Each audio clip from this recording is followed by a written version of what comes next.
Yana stood by the window of the kindergarten, watching her 4-year-old daughter Katya play with other children in the sandbox.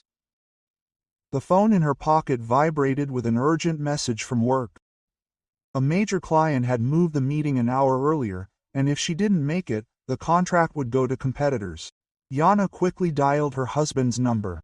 "Andre, can you pick up Katya from kindergarten? I have a force majeure at work. I'm busy. Ask your mother."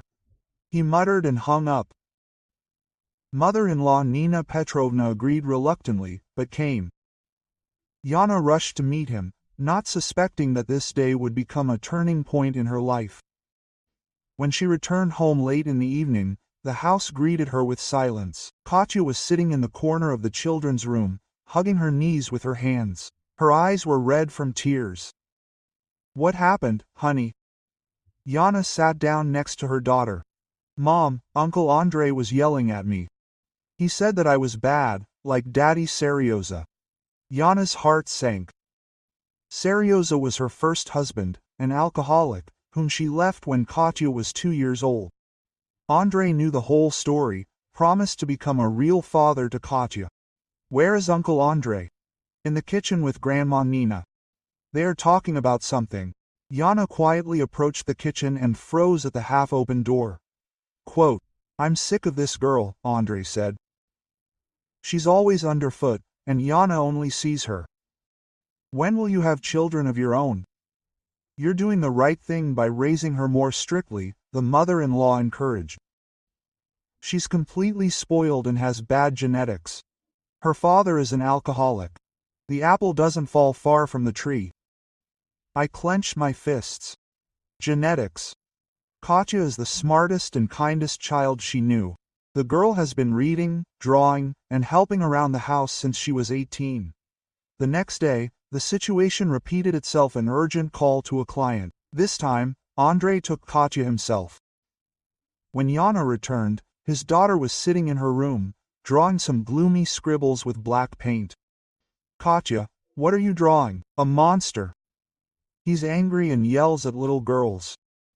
Yana sat down next to her, but Katya moved away. "Mom, do you love me?" "Of course, darling. You know that. And Uncle Andre says that you don't need me, that because of me you won't have other children." In the evening, when Katya fell asleep, Yana tried to talk to her husband. "Andre, what are you telling my daughter? She's walking around scared." "Your daughter?" He raised his head from the TV. "The sooner she understands her place in this house, the better. I'm not going to raise someone else's child as my own." "But you promised." "A promise is one thing, and reality is another. If you want a family, think about our future children, not about the past." The third incident happened a week later. Yana was delayed at important negotiations that could bring a multi-million-dollar contract to the company. Andre again agreed to take Katya. But when Yana returned home around 10 p.m., the picture she saw made her blood boil. Katya was standing in the middle of the living room in a torn t-shirt. A tear was running down her cheek.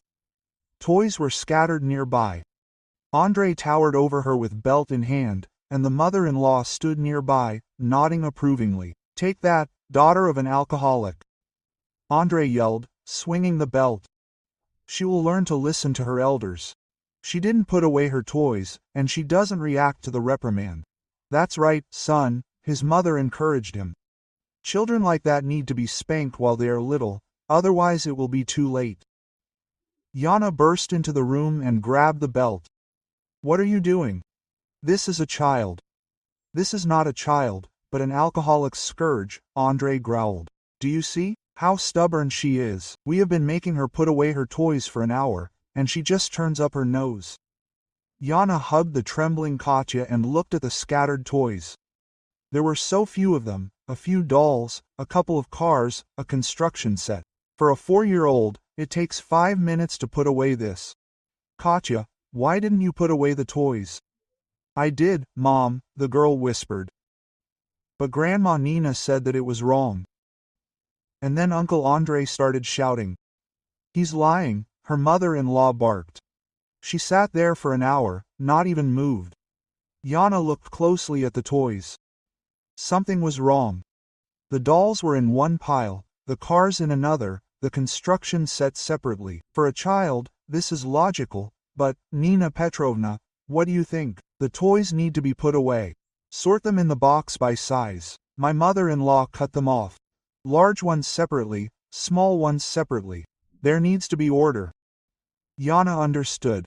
Katya put the toys away according to her childish logic, but her mother-in-law had to do it her way, and when the child did not understand what was wanted from her, the adults started to get hysterical.